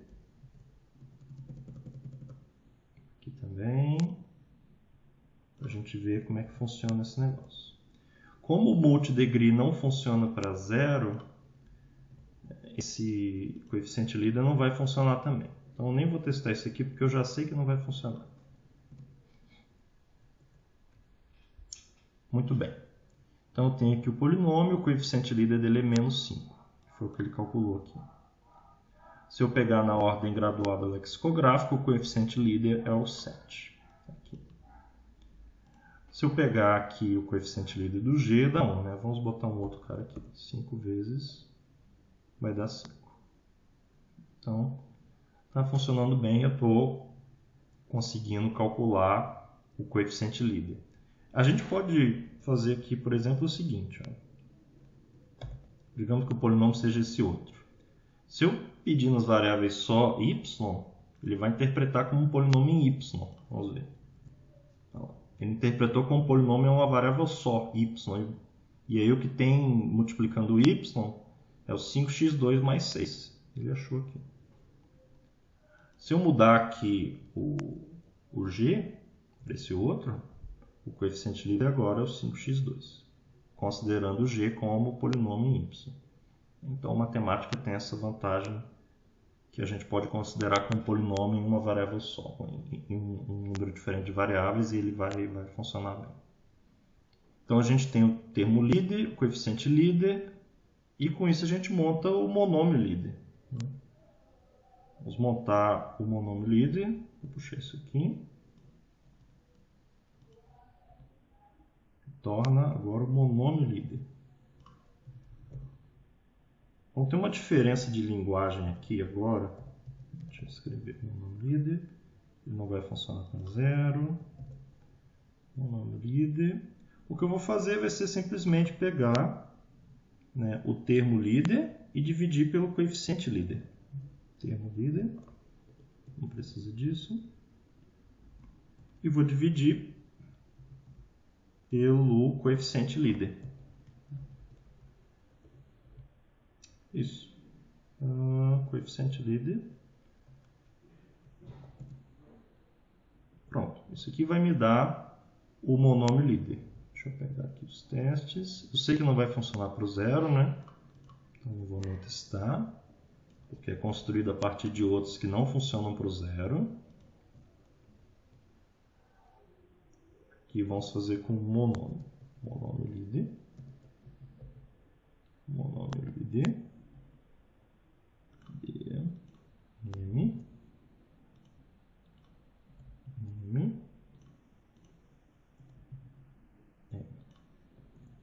Muito bem. Então aqui eu peguei o monômio líder, né, que é o termo líder sem o coeficiente. Aqui tem uma diferença de linguagem. Eu estou seguindo a linguagem do livro para monômio, coeficiente e termo. Né? Termo para mim é o monômio vezes o coeficiente. No matemática, da maneira como está escrito nesse software, ele está interpretando monômio como sendo o que a gente chama de termo. Né? Porque o monômio list para ele lista esses caras, né? Que para a gente são os termos. Então, isso aqui para a gente seria a lista dos termos, não a lista dos monômios. Então, é uma diferença de linguagem só. O matemático, o monômio list para ele é isso aqui, para a gente seguir a lista dos termos. Mas tudo bem, com isso a gente tem uma função para pegar o termo líder, temos uma função para pegar o multigrau, temos uma função para pegar o coeficiente líder e uma outra para pegar o monômio líder. Isso aqui é tudo que a gente precisa. Eu nem precisava disso tudo, provavelmente, mas a gente tem isso tudo aí. Agora, mais uma coisa que a gente vai precisar, que da outra vez ficou faltando, é saber comparar um polinômio com zero. Da última vez eu fiz artificialmente. Eu vou usar um outro polinômio aqui para facilitar. Um pedaço daquele dali de cima. Então, da outra vez eu fiz artificialmente usando o grau do polinômio em uma variável. E aí eu olhei se era menos infinito ou não. Aqui eu não vou fazer isso. Aqui eu descobri como é que a gente pode comparar um polinômio com zero. Então vamos fazer assim. Tem esse polinômio, um pedaço do de cima. E o ponto do matemática é que se eu botar f igual a zero, né, que é a comparação usual, ele não vai fazer uma comparação. Isso aqui não é nem verdadeiro nem falso. Isso aqui é uma equação para ele. É um troço que para a gente não vai ter uso nenhum. Mas tem um outro jeito de comparar, que é botando 3 sinais de igual. Aí sim, ele vai sempre retornar verdadeiro ou falso. Vamos ver como é que isso aqui vai funcionar. Eu posso pegar, por exemplo, o f, tirar o termo líder dele. Aqui vamos botar nas variáveis x, y, z.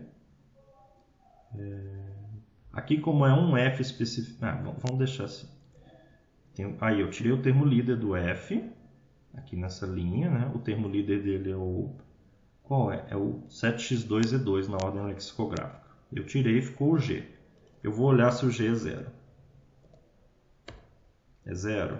Não, não é zero. Vou fazer de novo. Vou pegar o g, vou tirar o termo líder. Eu estou fazendo isso porque no algoritmo da divisão a gente vai fazer uma coisa muito parecida, né? Então é bom que a gente saiba fazer isso aqui. Eu vou tirar o termo líder do g e vou ver se é zero.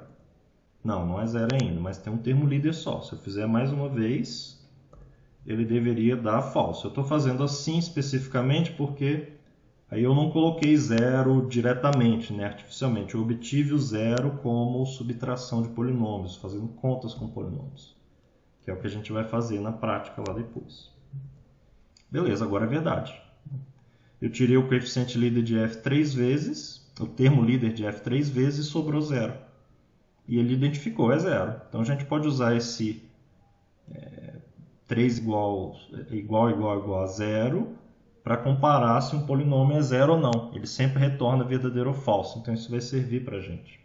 A gente pode usar isso para fazer uma comparação. Então, aqui, por exemplo, eu posso fazer um comando enquanto o f não for zero. Esse not aqui é um not lógico, né? Não a quantidade lógica que tiver aqui dentro. Enquanto o f não for zero, imprima o f e aqui ponto e vírgula e também tira o coeficiente líder do f. Então, menos o termo líder do f nas variáveis x, y, z. Isso, mais um colchete. Beleza. E ele ficou rodando eternamente. Eu fiz alguma coisa errada aqui, provavelmente. Vou mandar ele parar. Muito bem, gente. Tive que parar a computação aqui porque eu errei na hora de escrever. Vou mostrar para vocês o que eu errei aqui. Então, aqui de novo. Enquanto o f não for zero, o que eu vou fazer é imprimir o f, mostrar o f. E aqui foi onde eu errei. Aqui eu tinha escrito f menos o coeficiente, o termo líder do f nessas variáveis. Beleza, se eu dar Shift Enter aqui, o que ele vai fazer? Enquanto o f não for zero, imprime o f e tira do f o seu termo líder. Mas aqui eu não troquei o f de nada, né? Eu só fiz essa conta. Então o f continua o mesmo, por isso que o enquanto continua rodando infinitamente aqui. Ele nunca para, né? Eu tenho que trocar o f aqui, né? Então aqui o f tem que ser igual ao novo f, que é o f menos o coeficiente líder de antes. Então aqui ele deveria rodar a primeira vez, imprimir o f, depois tirar o coeficiente líder, ele vai imprimir esse g, depois vai imprimir o h, depois vai imprimir o h, aí vai calcular o k, que é 0, né? Vai botar no f. Aí como o f é 0, agora ele não vai entrar. Acabou, ele vai imprimir 3 coisas. Vamos ver. Foi o que ele fez. Imprimiu o f, tirou esse termo, imprimiu o que sobrou, tirou esse termo, ou melhor, tirou o termo líder, né? E depois imprimiu o outro. Aqui tem... Isso tá certo. Tá vendo? Tá meio esquisita a ordem aqui, é porque eu coloquei na ordem lexicográfica. Ele está tirando os termos na ordem lexicográfica. Então, primeiro ele tirou este, melhor, primeiro tirou o 7x2e2.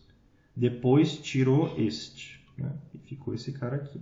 Então ele não vai mostrar na ordem que eu quero aqui, né? Porque eu só mandei printf. Ele imprime aqui na ordem que ele quer. Eu não sei bem qual é a ordem que ele escolhe, né? Mas ele escolheu essa ordem para imprimir. Ele tirou esse termo e depois tirou esse outro. Muito bem. Com isso aqui vocês já têm as ferramentas todas para fazer um algoritmo que divide um polinômio por vários outros, igual a gente fez na aula, né? A gente fez a prova do teorema hoje. Isso aqui já tem o suficiente para colocar esse algoritmo aí no matemática. A gente sabe que esse algoritmo matemática já tem, né, embutido nele, né? Você pode fazer direto a divisão. Deixa eu pegar aqui 2 caras aqui para a gente testar. Então vamos testar a divisão do matemática. Testando a divisão. Então vou pegar um f. Acho que a gente fez esse exemplo na sala. Então vamos testar esse exemplo. Depois vocês podem fazer o seu próprio algoritmo e testar o funcionamento dele. Então peguei esse f e vou pegar uma lista de polinômios pelos quais eu vou dividir esse f. Então aqui vai ser x vezes y menos 1 e y quadrado menos 1. Esse a gente usou esse exemplo na sala. Então o comando aqui do matemática é polynomial reduce. Ele vai reduzir um polinômio com respeito a uma lista de polinômios. E você tem que dar as variáveis, né? Aqui x e y. Você pode dar a ordem também que você quer que ele use, a ordem monomial, como um quarto argumento aqui opcional. Beleza. O que é essa resposta dele? Essa resposta dele tem 2 partes. A primeira... Aqui com chave eu sempre esqueço. A primeira parte são os quocientes e a segunda parte são os restos. Aqui igual. Vou botar igual. Então, essa segunda parte é o resto, 1 mais x mais y, e a primeira parte são os quocientes, o primeiro quociente e o segundo quociente. Então, o que ele escreveu aqui? Ele escreveu que o f é igual a esse q vezes o f grande. Tem um jeito de multiplicar essas duas listas do q vezes o f, que é com ponto. Você põe ponto e aqui vai ser como um produto interno de coordenada a coordenada. E a soma depois, né? Mais r. Ele faz a conta, vai dar isso aqui. Não está claro que aquilo é f, né? Nem a escrita é muito clara, né? Porque ele simplesmente faz essa conta e arruma alguma coisa, mas não necessariamente tudo. E também não fica escrito de um formato que fique claro quais são os quocientes e os restos. Mas você pode usar o expand, que ele vai fazer a conta. A gente verifica aqui que dá exatamente o f. Eu posso fazer também na ordem contrária. A gente observou isso aqui na aula. Se eu mudar a ordem dos polinômios, dá uma conta diferente, os quocientes e os restos em geral. Isso vai acontecer aqui também. Vamos usar outra letra, G. Que eu vou usar, sei lá, QQ, IRR, QQ, IRR. Tá vendo? Q ele entende como outra variável, né? Não é Q vezes Q. E aqui dá um outro resto e outros quocientes, mais o quociente vezes o G mais o resto continua dando F. Né? Vocês podem ver o resto dá diferente. A gente pode usar uma ordem diferente aqui, né? Aí você tem que pegar um polinômio um pouco maior para verificar que os quocientes e os restos podem dar diferente quando você muda a ordem lexicográfica. Aqui eu consegui montar um exemplo, é um pouco grande, mas aqui o exemplo que eu consegui montar é esse aqui.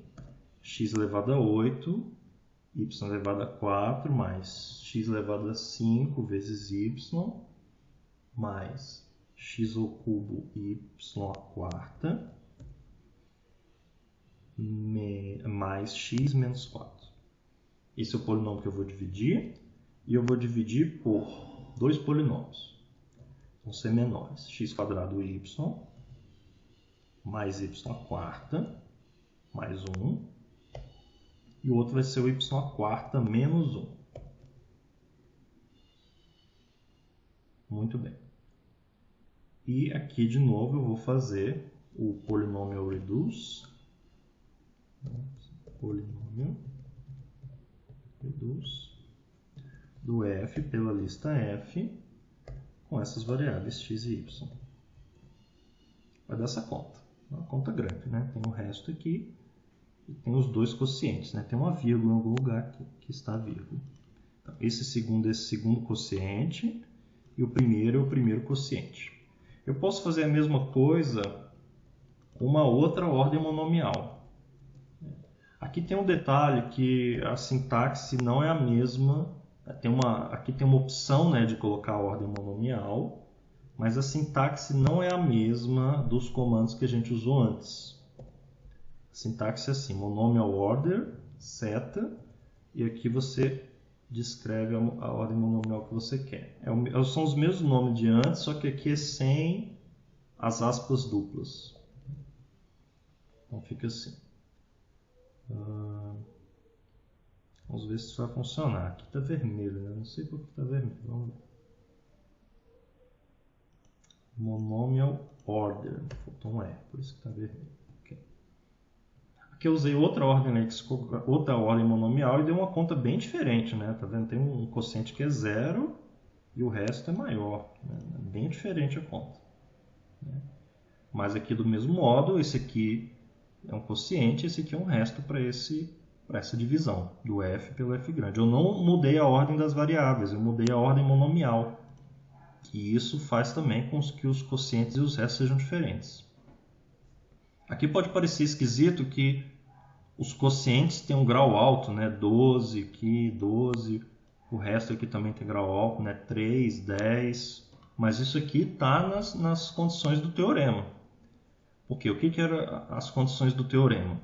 Dizia que todos os monômios do resto, nenhum deles é divisível pelos termos líderes dos polinômios que você usou para dividir. Né? Vamos ver os termos líderes aqui dos polinômios que eu usei para dividir. Vou usar o monômio líder, na verdade, que é o que me importa mais aqui.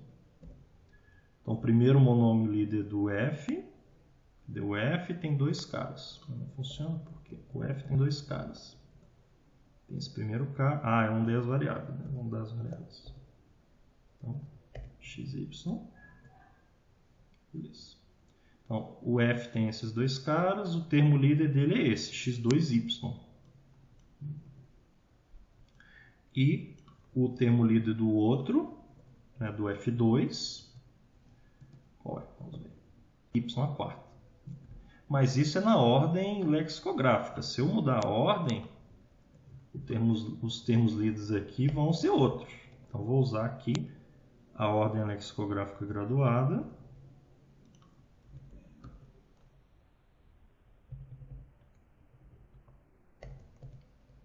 O que vai dar? Os termos líderes são sempre o y à quarta, né? Porque ele tem aqui o maior grau, né? O grau é 4. Então os termos líderes são iguais. Então na primeira divisão, o resto, os coeficientes do resto não podem ser divisíveis nem por x2y nem por y². Vamos ver. E é o que acontece, né? Nenhum desses caras é divisível por x2y, nem é divisível por y². E na segunda, eles não podem ser divisíveis por y² apenas, né? Nenhum desses é divisível por y². Mas esse último aqui é divisível por x ao quadrado y. Esse resto aqui não serviria de resto na primeira divisão, na ordem lexicográfica, mas na ordem lexicográfica graduada ele serve de resto sim. Ele serve de resto sim. A mesma coisa dos quocientes, né? Aqui tem um quociente com grau bem grande, né? 12, etc. Mas o que acontece? Mas eu tenho que olhar no termo líder, né? Eu tenho que olhar o termo líder. Porque lá no teorema dizia que o multigrau do quociente vezes o multigrau do F1 não pode ser maior do que o multigrau do F. Qual é o multigrau aqui do F1? É x2y. Mas o multigrau desse quociente, né? Vamos ver aqui. Eu vou ver pelo termo líder, que dá para a gente ver também. O multigrau desse quociente e o multigrau desse resto. Vamos ver nas duas ordens. O quociente aqui são dois caras, né? Eu não sei por que eu fiz o resto. Vou pegar o primeiro quociente e o segundo quociente. Aqui também. Então, o que acontece? O primeiro quociente, aqui deu um erro, inclusive, porque o segundo quociente é 0, né? Nessa segunda divisão. Mas, okay. Mas na primeira divisão, eu peguei os termos líderes dos quocientes, vamos ver. O termo líder aqui do primeiro quociente, esse aqui, x à sexta y², e do segundo quociente é y12. São bem grandes, né? Aí quando eu multiplico pelo f correspondente, aqui dá x à sexta y³ vezes esse dá x à oitava y². Ok. E o outro dá y16. y16. Então o multigrau aqui do primeiro é 8, 4, né, da multiplicação, e o multigrau do outro é 16. Eu tenho que comparar isso com o multigrau do f. Né? Vamos comparar com o multigrau do f.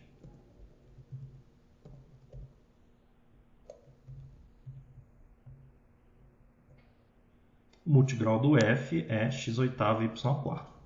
Então nenhum desses, o x à quarta, x oitava y² é x2y vezes x6y³. Então beleza, esse primeiro Q1 F1 o multigrau não é maior. Agora o outro é y16. Mas o y16 também não é maior do que o x à oitava y². Ele é menor, porque a ordem é lexicográfica.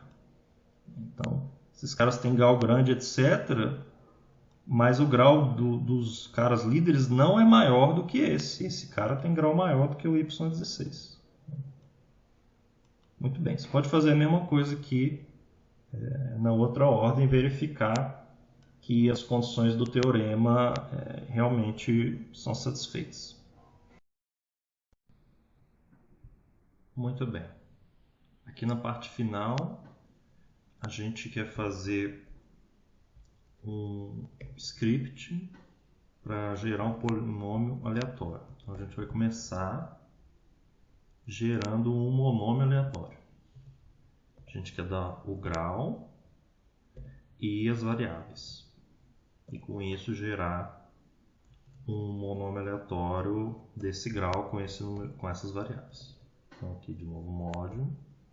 A gente quer fazer isso para poder testar os algoritmos da divisão, testar todo tipo de coisa que a gente vai fazer com polinômio de várias variáveis. É bom que a gente tenha um jeito de gerar esses polinômios aí de várias variáveis. Para isso, eu preciso gerar os expoentes, né? Aqui gerar o monômio é essencialmente gerar os expoentes. Para fazer isso, a gente vai fazer uso dessa função que gera as partições de um inteiro. Vou Vou fazer um exemplo aqui. Integer partitions, vou fazer com 6. Esse aqui gerou as partições do 6. Né? Tá vendo que esses números dessa listagem poderiam ser os expoentes aí de algum monômio, né? Aqui x à sexta, x à quinta, y, aqui x quadrado, y quadrado, z quadrado, x ao cubo, y, zw.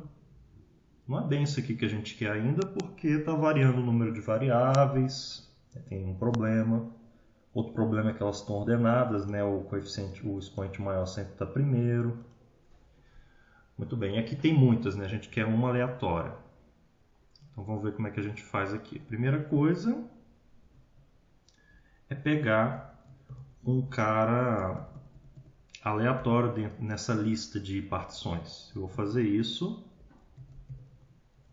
usando essa função random choice, que é uma função que pega um elemento aleatório de um conjunto ou de uma lista.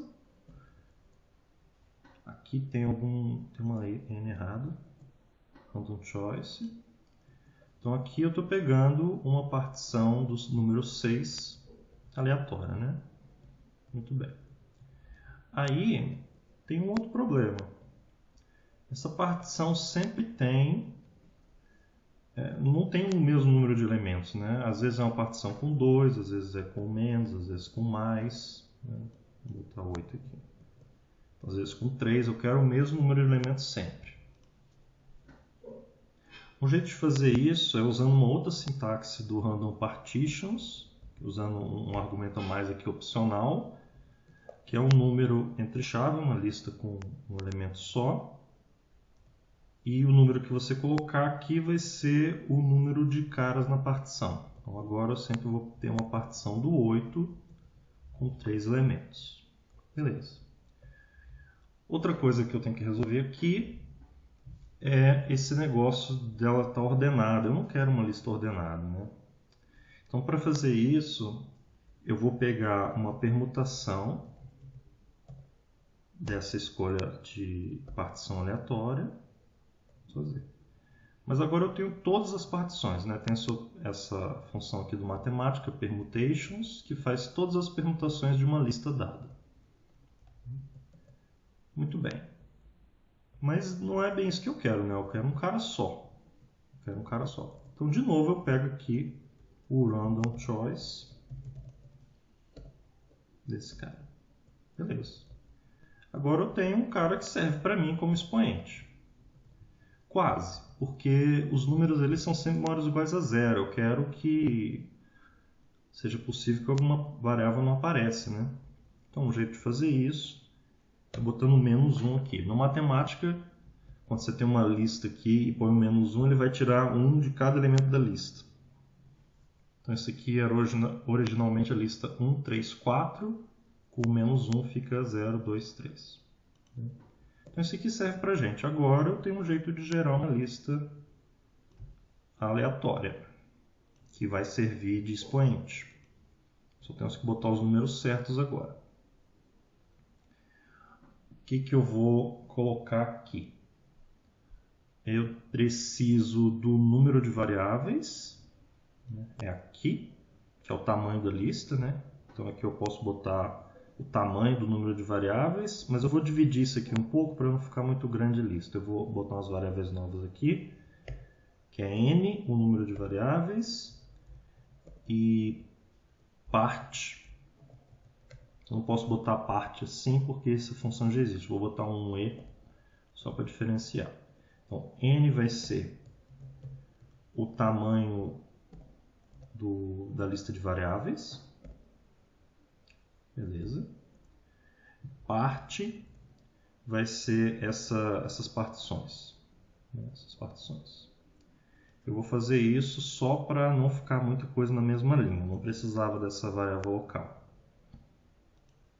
Não precisava. Mas vamos fazer para ficar uma linha menor aqui. Então isso aqui vai me dar as partições do 8, mas não é bem o 8 que eu quero, né? E nem 3 aqui. Aqui eu quero o número de variáveis, n.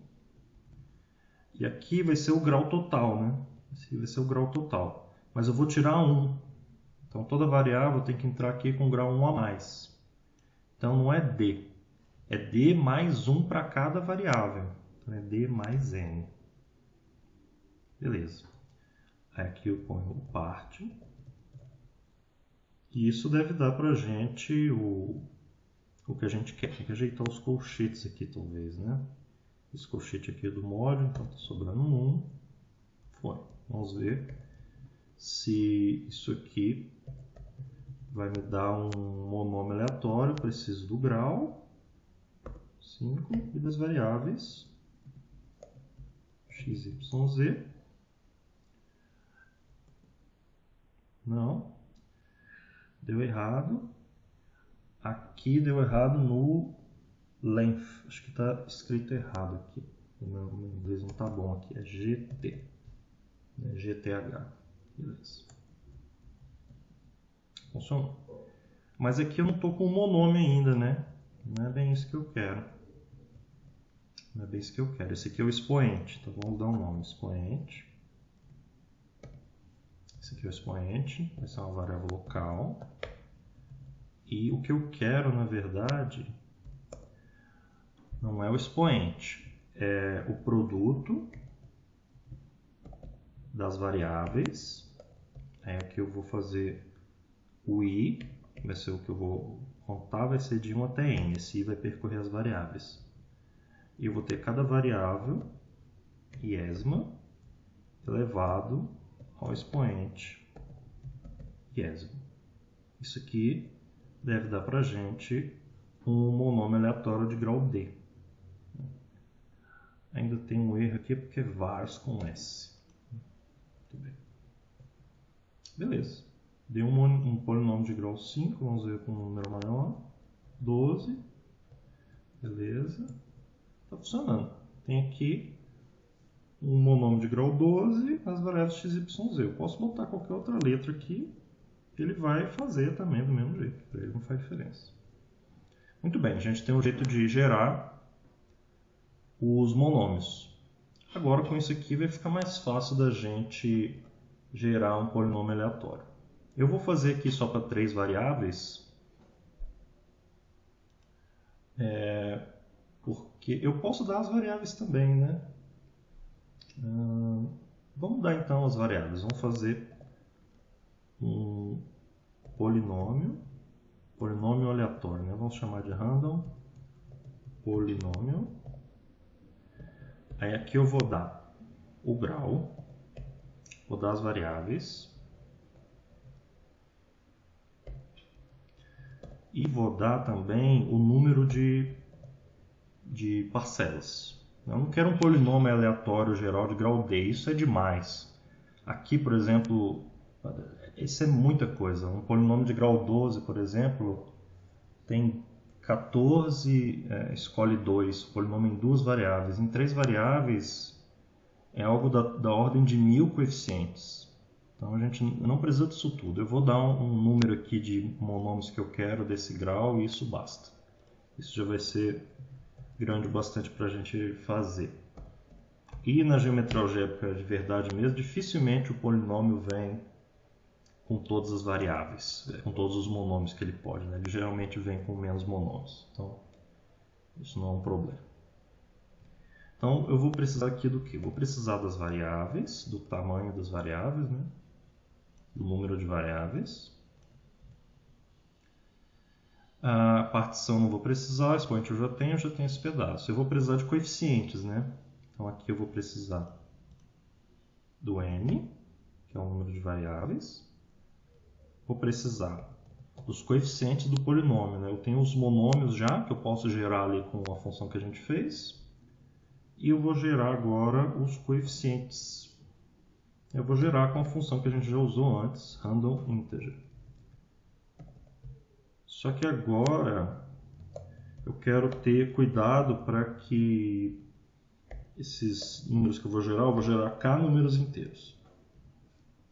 Quero que eles não sejam zero. Então eu vou fazer isso fazendo uma outra linha aqui, fazendo um for, fazendo o i correr de 1 até n.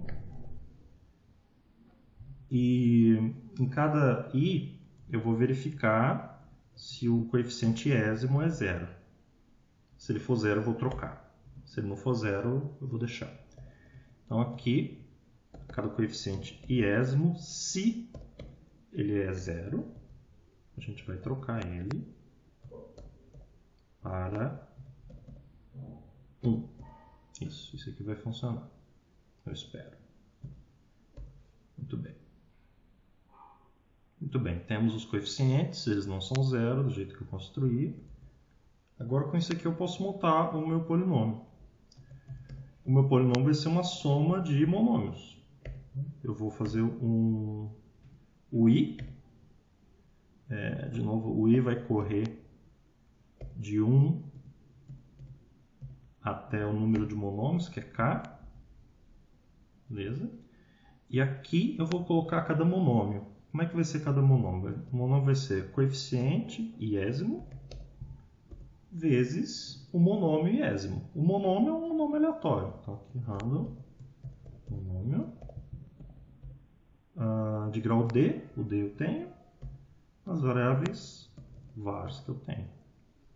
E pronto. Multiplicado, isso aqui eu já construí antes. Eu tenho aqui a soma. Aqui eu errei a sintaxe de novo, é 2 colchetes. Em toda linguagem de programação, um colchete soma. Na matemática, são 2. Então, é difícil para mim lembrar aqui. Os outros também tem um colchete só. Aqui está errado, tá vendo? 2. Não, aqui é um colchete só porque é uma função. Tá certo. Aqui é uma lista. Rodou. Vamos testar. Random polinômio. Aqui eu vou dar o grau 3, as variáveis x, y, z, e eu vou dizer o número de termos que eu quero. Eu quero 2. Vamos ver. Ó, ele gerou aqui um polinômio de grau 3 nas variáveis x, y, z, com 2 monômios. Né? Eu posso pegar aqui mais monômios, né? Vamos dizer 8 monômios. Tá vendo? Ele não vai me dar com 8 geralmente, sempre. Porque o que acontece aqui? Aqui, na verdade, esse aqui ele está gerando com até 8. O que está acontecendo? Ele está gerando esses monômios e coeficientes e somando, mas aí vai ter vários cancelamentos aqui nessa soma. Né? Eu garanti que nenhum coeficiente era 0, mas não garanti que tinha um menos o outro, né? Com o mesmo expoente.